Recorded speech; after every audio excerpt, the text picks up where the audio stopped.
Të dashur shqiptar, ky është dokumenti i Akademisë së Shkencave të Shqipërisë për llojin e sopatave të gjetura në Shkodër, në Kosovë. Ka 21 lloje të ndryshme sopatash, ilire, që përkojnë me sopata të gjetura në Kaukaz, në Europën Qendrore, në Rusi. Pra duket sikur shqiptarët janë shpërndar kudo nëpër botë. Por këto janë lloje sopatash. Nuk tregojnë asgjë për kulturën, për fjalorin. Këto zbulime janë zbulime varrëmisish. Ky është artikulli i kryetarit të arkeologjisë nga Dibra. Është viti 2025. Dhe ai ka dalë në disa ekrane televizive dhe thotë që fisi i penestëve është fisi më i madh i lirë. Ai nuk ka parë asnjë nga filmat e një Dibrani që u tregon shqiptarëve se fjala penest vjen nga penes i varfër e do të thotë sklav. Dibranët ishin sklever dhe ky emër është përdorur në Dibër, është përdorur në Thesalonika, në Thesali, ashtu quheshin pellazgët, penest. Kjo tregon që ne jemi autokton, por kemi qenë sklever të helenëve, që nga shekulli i 8 para erës sonë, që me fillimin e shkrimit. Pra, ç'na duhen ne sopatat? Tani, ta shikojmë këtë artikull se është një gjetje fantastike. Ky është artikulli. Pra, artikulli është në anglisht, duhet shikuar disa herë që të kuptohet se çfarë është ky artikull. Ky artikull thjesht tregon numrin e sopatave në Turqinë e sotme, në Kaukaz dhe në Shkodër. A thua se kryetari i Akademisë së Shkencave për Arkeologjinë, Adem Bunguri, a thua se ai pajtohet me faktin që ne jemi nga Kaukazi? Pra është me tendencë ky artikull. Llojet e sopatave në Kaukaz, Shqipëri, Shkodër, Kosovë nuk tregon asgjë. Është një lloj siç përdorim ne sot llojet e telefonave, që vijnë nga Kina që të gjithë. Po jemi ne kinez, jo. Ai nuk e di që emri Shkodrës është në monedhat e Shkodrës, Skodrinon, që do të thotë koinoja e shkodrave në greqisht. Ne nuk e dim kush janë popullsitë e Ilirisë dhe Shqipërisë. Por tekstet janë në greqisht, monedhat janë në greqisht.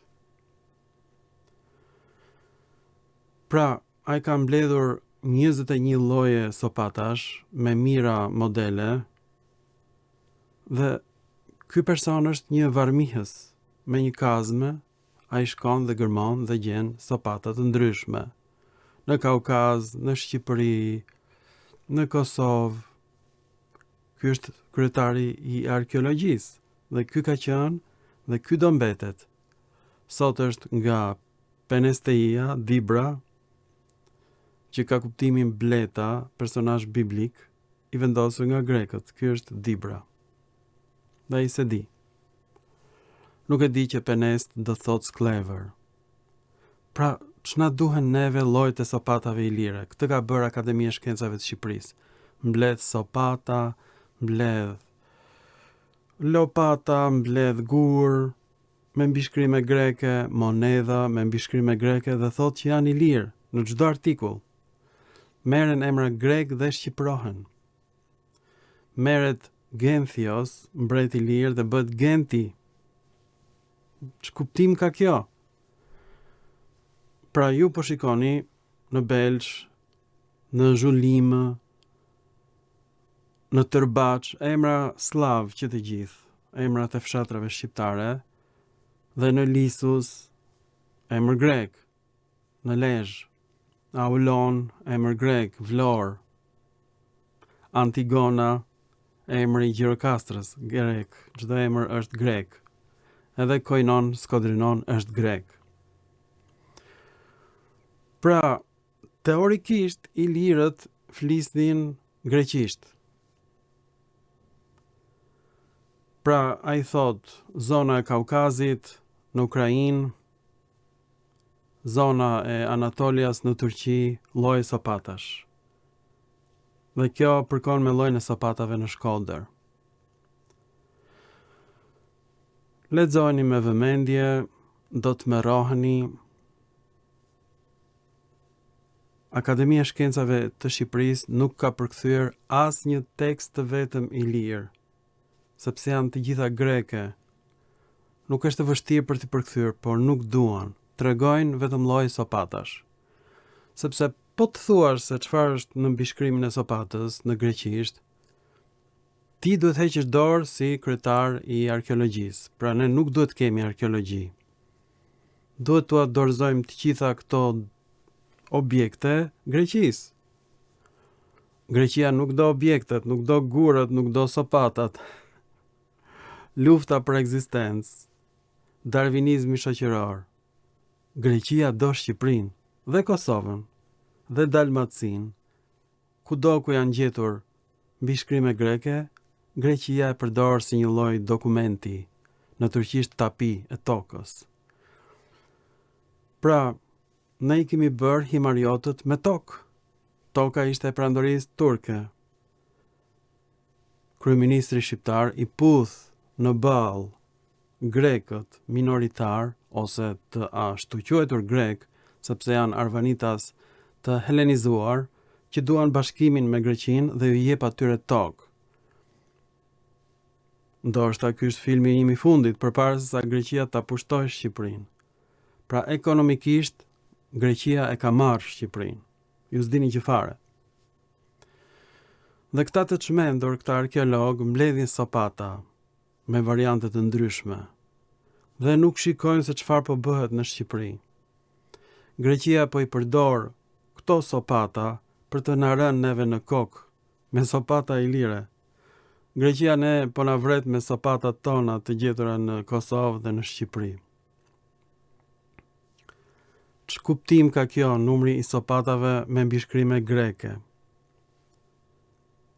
Do më thënë, kaq poshtë kemi rënë ne, është viti 2025, dhe çdo njeri që mund përdori inteligjencën kompjuterike, çdo shqiptar e merr mbishkrimin grek, e hedh atje dhe pa ditur fare greqisht, e përkthen në mënyrë të përsosur.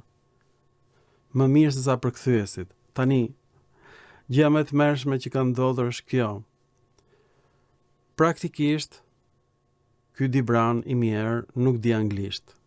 Ja dorëzon ai dokumentin zyrës së përkthimit që ka marrë licencën nga Ministria e Drejtësisë. Ka marrë licencën një vajzë. Ajo e përkthen këtë artikull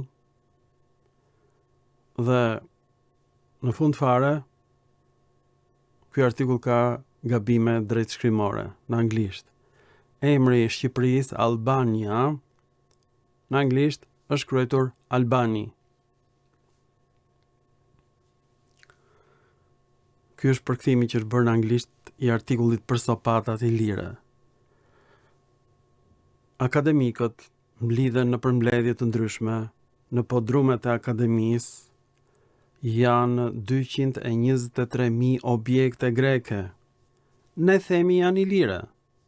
Janë sopata, monedha, gurvari, statuja me mbishkrime greke. Ne themi janë ilire. Çdo me thënë ilire. Një shqiptar që ka 2 gram tru,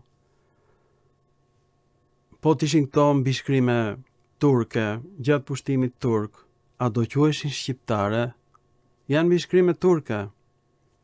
Mendojeni që këto nuk janë mbishkrime të qytetërimit ilir, por mbishkrime të mesjetës në turqisht. A janë shqiptare? Jo, sepse perandoria sunduese ishte turke. Pra, a janë këto mbishkrime ilire? Jo, çdo me thënë ilir. Në qoftë se këto persona që shkruanin në këto monedha dhe në këto sopata e i quanin veten Ilir, kjo nuk vjen nga fjala shqipe Ilir, por Illyria, sy shtrembër në greqisht. Pra vet emri i lirisë është i gabuar. Ti e përshtypjen, siç mendojnë shumica e shqiptarëve, që Ilir do thot nga fjala Ilir. Jo, fjala Ilir vjen nga Eleuthera, Ilir në greqisht. Është huazim i shqipes nga greqishtja. Eleutheria greke është bërë liria në shqip, emër abstrakt. Pra nëse doni të flisni lirisht, atëherë përdorni fjalën Eleutheria, që s'ka lidhje fare me Illyria në greqisht, do të thotë sy shtrembër. Mendohet edhe emri i Danubit. Por në gjuhën e keltëve emri i Danubit është Iller. Më keq akoma është emër kelt i greqizuar Illyria dhe s'ka asnjë lloj lidhje me fjalën ylli i shqipes, fare, absolutisht, dhe as me fjalën Ilir. Pra, vetë emri Ilir është i gabuar. Vendi nuk është quajtur asnjëherë Illyria, por Hillyria, sy shtrembërit, sharje në greqisht. Lumi më i madh i Shqipërisë është Drilon, organ mashkullor në greqisht, dhe ata se kanë thënë për të na sharë ne, ashtu ju duket atyre lumi, uji, si farkosi. Pra, grekët kanë bërë ç'të donin me gjuhën e tyre dhe na kanë vënë emrat e vendeve të pushtuara ose origjinale greke në greqisht. Nuk kanë lidhje fare me shqipen, sepse gjuha shqipe s'ishte krijuar akoma. Vetë emri i Shkodrës në shqip në shumës do të ishte Koineja e Shkodrave. Në helenisht është Skodrinon. Janë dy gjuhë të ndryshme. Gjuha ilire është gjuhë greke, kuptoni apo jo?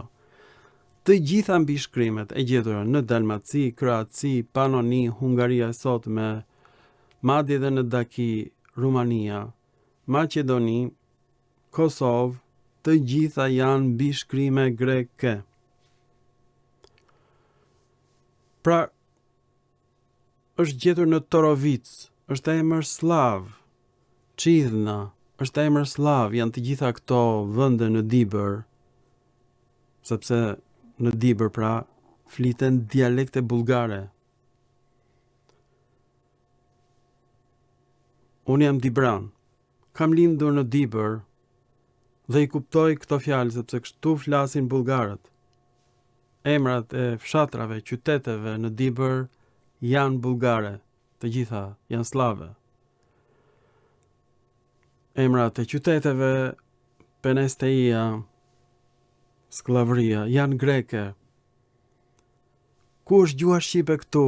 Nuk ekziston fare. Jemi në vitin 2025 dhe në Dibër nuk e asnjë rrugë në shqip. Asnjë muze nuk e ke në shqip. Çdo gjë është ose slave ose greke. Pra kush është shqiptari këtu? E janë të gjithë të bëjmë ca sopata dhe të vëmë fjalën sopatë të gjuhës shqipe, ta vëmë aty që ta shikojmë brezat pasardhës, fjalën sopat. Lexoni me tmerr. Kjo që po shikoni është tmerr i vërtet. Dhe në fund fare të dokumentit është vënë emri Shqipërisë Albani dhe jo Albania. Pra, kryetari i drejtorisë për arkeologjinë boton në faqen e Akademisë së Shkencave dokumente me gabime drejtshkrimore, një lloj si presidenti i Shqipërisë dërgon letra ngushëllimi njerëzve që vdesin, familjes së tyre me gabime drejtshkrimore. Do të shikoni filmat e mi. Pra këtu kemi vetëm emra slav, Çidhna e sipërme, Çidhna e poshtme, pra kjo Çidhna, të gjitha këto janë emra slav, Çidhna, në Dibër. Nuk ka emra shqiptar. Du ta shikoni çdo film që bëj unë disa herë. Të gjitha filmat që do nxjerr tani do të jenë me dokumente të Akademisë së Shkencave. Shikojni, se është shumë e dhimbshme kjo që po shikoni.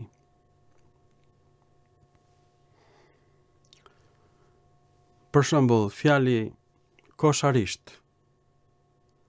Koshar vjen nga gjuha serbe, është emër fshati. Istog është emër slav, emër fshati në Shqipëri, në Kosovë. Nuk ka asnjë ndryshim midis Kosovës dhe Shqipërisë, janë të gjitha emra slav. Është faqja e zezë. Gjë më e tmerrshme është që ai thot Shkodrës skutari. E shikoni? Pra, skutari do thot shqytari, vjen nga latinishtja për fjalën mburoj. Nuk vjen fjala Shkodër nga skutari. E tmerrshme. Pra, ai merret me etimologji. De bello bërdo. E dini ç'do thot bërdo? Është emri i Gollo Bordës gjithashtu në Dibër. Bërdo i thon kodër e zhveshur në gjuhën serbe. Ky është fshati ku janë gjetur sopatat i lire, e kuptoni apo jo? Shikoni në ekran disa herë. Ky jep vetëm numrin e sopatave, është një lloj sikur të mbledhësh numrin e telefonave në Shqipëri. Dhe në vitin 3025 të tregosh çfarë telefonash kinez kanë përdorur shqiptarët. Nuk gjej dot fjalë. Kjo është Akademia e Shkencave të Shqipërisë. Mblidhen, pin kafe, pleq që s'din as anglisht. Ja japin për ta përkthyer Ministrisë së Drejtësisë. Njerëzit marrin rroga, na thonë që jemi i lirë. Ky është botimi më i fundit i Akademisë së Shkencave të Shqipërisë. Edhe i Kosovës është i njëjti problem, edhe i Maqedonisë. Ne nuk mund të kemi akademi shkencash, është e kotë. Sepse të gjithë gurët, monedhat kanë bishkrime greke. Pastaj në latine gjatë pushtimit romak. Dhe nuk kanë bishkrime shqipe fare, as në mesjet, nuk ekzistojnë. Gjuha shqipe ka filluar të shkruhet në shekullin e 19 të dashur shqiptar, por asnjë se pranon një gjë të tillë. Dhe gjuha shqipe nuk është formuar akoma, është në ndryshime sipër nga analistët që po e prishin gjuhën shqipe në televizion. Për shembull, analistët përdorin fjalën çedoj. Pa pushim, unë kam bërë çdo film e përmend këtë fjalë, mos e thoni. Vjen nga italishtja, çedere do thot lëshoj rrugë, lëshoj pe. Dorëzohem para argumentit tënd, ndërsa shqiptarët e ngatrojnë fjalën çedoj me çaloj. Një vend tjetër, Gornja. Gornja i thonë maleve në gjuhën serbe. Ma e kuptoni apo jo? Zhulima është fjalë bullgare, emër fshati. Ku do që të shkosh do gjesh fshat bullgar, serb. Jo emra shqiptar, nuk ka. Janë vënë gjatë regjimit komunist. Këto emra nuk kanë ekzistuar më përpara emrat shqiptar.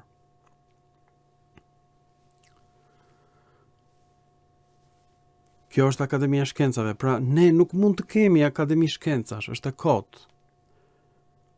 Është turp. Ne duhet të shkatrojmë të gjitha gurët me mbishkrime greke. Të dashur shqiptar, sot keni një mision. Merrni një kazmë dhe kudo që të shikoni ndonjë mbishkrim grek, shkatrojeni. Po gjetët monedha greke janë shumë të rrezikshme, tregojnë që s'ka patur shqiptar në Shqipëri. Keni lejë të plot t'i shkrini, mos i shisni, janë shumë të rrezikshme, provojnë që nuk ka shqiptar këtu. Sepse gjuha shqipe është formuar mbas largimit të Turqisë, përfundimisht. Në shekullin e 20, dhe po prishet akoma, po deformohet nga analistët që dalin në televizion, bisedojnë me personazhe të TikTokut, njerëz të rëndomt, njerëz pa vlerë, njerëz të rrugaç. Dhe Akademia e Shkencave të Shqipërisë kështu sillet.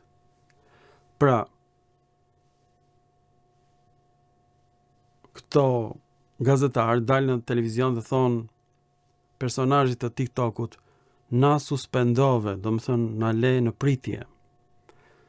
Nga fjala angleze suspend, lë dikën në pritje. Ke gjykatën speciale që përdor fjalën vetting, do thot zgjedhja e veterinerit fjalë për fjalë, sepse në kafshë jemi tani. Zgjedhja e gjykatësve quhet vetting ose zgjedhja e veterinerit në gjuhën latine. Vetting vjen nga anglishtja për zgjedh. Pra ne nuk përdorim fjalë të shqipes, përdorim fjalë të anglishtes që vijnë nga latinishtja ose nga greqishtja. Pra gjuha shqipe po prishet para syve tan. Gjatë gjithë kohës ju shikoni, sopata, sa centimetre ka sopata, sa centimetre ka driloni, aq sa sopata. 23 centimetra, shqiptarët do kënaqen me këtë lloj sopate të mrekullueshme shqiptare. 23 ka që bie centimetra, ha? Ua, shqiptarët ngordhin për sopat. E kanë shumë qef sopatën. Me një gjatësi 23 cm e gjysëm. Trashësia e kësaj sopate, po t'ishte 8 cm, do kënaqeshin shqiptarët me këtë lloj sopate, ja them unë. Pjesa e sopatës ku lidhet me boshtin. Boshti. Do ngordhin shqiptarët nga boshti i sopatës, duke përdorur. Ja them kështu me garancit plot. 8 cm e gjarë dhe 23 cm e gjatë, dhe më thë një objekt i tillë sa sopata, do bënte mrekullira tek iliret të gratë tona të bukura pellazge. Pra, është e kotë. Kjo që po shikoni është madhësi sopatash, gjatësia sopatës, tekstet janë në greqisht, kudo, ose në latinisht nga një herë. Dhe këtë bën Akademia e Shkencave të Shqipërisë. Ne nuk mund të kemi akademi. Me emër po. Po kjo do të ishte Akademia e Principatës greke të shekullit të 21. Kështu ne jemi bërë sot, Principat greke. Ne nuk mund të kemi akademi. Nuk ka objekte shqiptare. Dua që ju të ndërgjegjësoni që nuk ka asnjë lloj sopate shqipe, sepse duhet shkruar aty fjala shqipe sopatë dhe është gjetur në dhëmbin e Luanit, për shembull. Një toponim shqiptar që nuk e ke. Nuk ka toponime shqiptare. Akademia e Shkencave të Shqipërisë thotë që ne kemi emra ilir, por gjuhë greke tek mbishkrimet ilire. Përse ilirët përdorin mbishkrime greke në monedat e tyre? Për çfarë arsye? Neritan Ceka ka dalë me teorinë e prapatokës ilire. Po ku ishte prapatoka, sepse të gjitha këto vende janë greke? Në Kosovë, Maqedoni, Shqipëri, Dalmaci. Çamëri. Objektet janë greke. Pra ku ishte prapatoka? Ku e gjen ai prapatokën? Në Austri? Atje ishin ilirët? Jo, sepse atje kishte fise gjermanike. Ja, shikoni. Pali Gorica. Gorica i thon kodre vogël. Një vend tjetër, Visoka. Visoka do thotë lart në gjuhën serbe.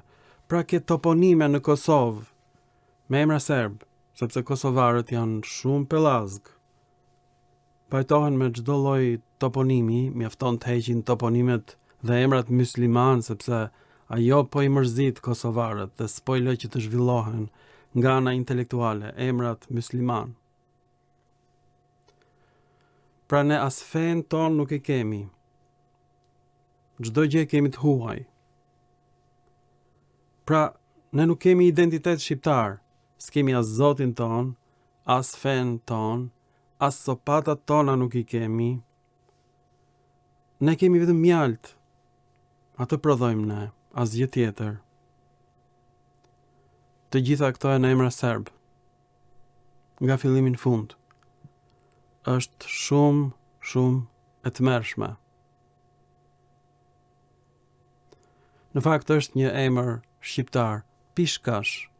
Pishka i thon organit femëror në gjuhën arbëreshe.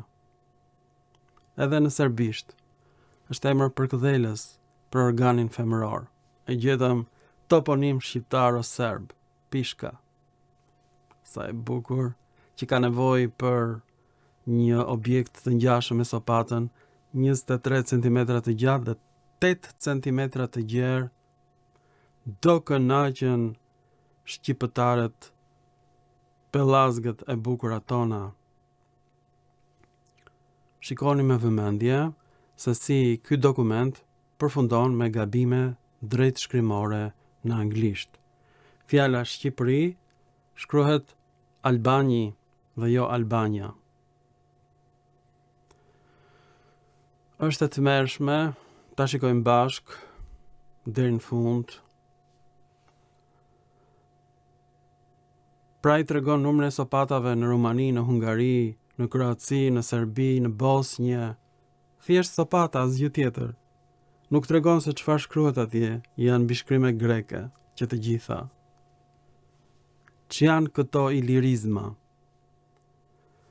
Po gjë më e bukur është se një avokat i shquar del në televizion prej 30 vjetësh, ka qenë i burgosur politik dhe thotë që gjuha shqipe është baza e gjuhëve të tjera, si greqishtja dhe serbishtja. Ai shumë i mirë, truri i tij ka mbërdhifur në qelitë e burgut komunist. Pra, këtu përdoret forma latine e Shkodrës, skutari, në Shqip. Nuk gjetet fjalë, ky është kryetari i arkeologjisë. Përdor fjalën skutari gjithmonë për Shkodrën. Shkodra nuk është skutari. Është në greqisht Skodrinon. Pastaj gjen sopata të tjera në Rumani, në Vallahi, në Moldovë. Mirë që nuk ka shkuar në Kinë, po, ka arritur në Irak, Mesopotami. Të them, o shqiptar. Vetëm në Kinë nuk ka shkuar akoma. Në detin e Zi ka gjetur sopata të tilla. Ja, është para syve tuaj. Çdo të thot kjo.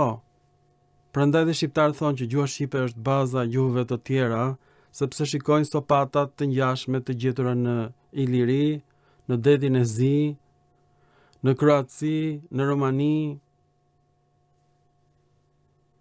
në Rusi janë gjetur sopatat ilire me mbishkrime greke. Çdo të thot kjo për identitetin kombëtar, kur arbreshët, që thoni ju, nuk flasin shqip. Ata marrin fjalë italiane dhe ju vën baresa shqipe. Kjo është gjuha arbreshe, që ta dini. Ka dhe fjalë greke me baresa të shqipes. Kjo është gjuha arbresha. Prandaj, përse do shkosh tek ilirët, shko tek arbreshët dhe më gjejti aty identitetin arbresh. Vetëm sopata shikoni të skutarit dhe të Irakut dhe të Kaukazit. Kjo është shumë e tmerrshme që po shikoni gjëra të tilla në morintor. Këta janë artikujt e Akademisë së Shkencave. Pra a u bindet sot që Shqipëria nuk mund të ketë akademi shkencash? Ne do nxjerrim sa sopata janë zbuluar në Iliri, sa gjilpëra janë zbuluar në Iliri, sa gur ka një kështjell, çfarë madhësie kishte guri, por asnjëherë Akademia e Shkencave të Shqipërisë nuk do të shpjegoj as emrin slav të fshatit ku është gjetur kjo kështjell, dhe as emrin e lashtë grek, dhe as mbishkrimet greke aty. asnjë nuk do shpjegoj. Edhe sikur ta dinë se si përkthehet, nuk do e shpjegojnë. Sepse ju thuhet shqiptarëve që kjo është historia juaj, pra ne nuk kemi histori. Ne mbledhim sapata, gur, me mbishkrime greke dhe themi janë shqiptare. Më thoni ju mua, çfarë shikonin monitor? Danubin, Karpatin, Skutarin, Kaukazin, Irakun, sopatat e gjetura, gjithandej, sopata ilire. Por çfarë mbishkrimesh kanë këto sopata? Në çfarë gjuhë janë këto mbishkrime? Çfarë thuhet aty? Çfarë perëndie përmendet? Vetëm kur e shikon këtë film, bindesh plotësisht që kam të drejtë. Pra unë pres që ata të më japin mua doktoraturë, po kush do më japi mua doktoraturën? Një njeri që s'di as anglisht, që e jep ta përkthej këtë dokument Ministrisë së Drejtësisë dhe ata e përkthejnë me gabime drejtshkrimore. Unë pres nga ata diplomë për fjalorin e gjuhëve indo-europiane që tregon se çfarë kuptimi kanë emrat e fshatrave në Shqipëri. Unë u jap atyre falas, unë nuk dua asgjë. Unë do doja të merrja një lloj kredibiliteti që shqiptarët fillonin të kuptonin se në çfarë tmerri dhe në çfarë ferri jetojnë. Shqipëria është parajs, por ata jetojnë në ferr. Dhe portat e ferrit janë pikërisht portat e çdo kështjelle greke në Shqipëri. Janë portat për në ferr, për në Hades, sepse të gjitha këto kështjella tregojnë që s'ka patur shqiptar në Shqipëri, ose kanë qenë skllëvër të helenëve, ose nuk ishte krijuar akoma kombi shqiptar.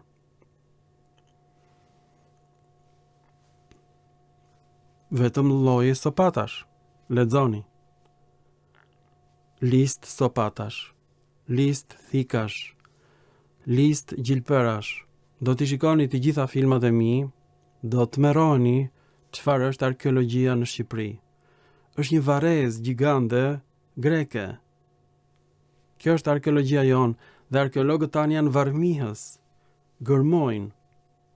Dhe madje mund të përhapin dhe sëmundje, sepse shumë nga këta njerëz kanë vdekur nga murtaja.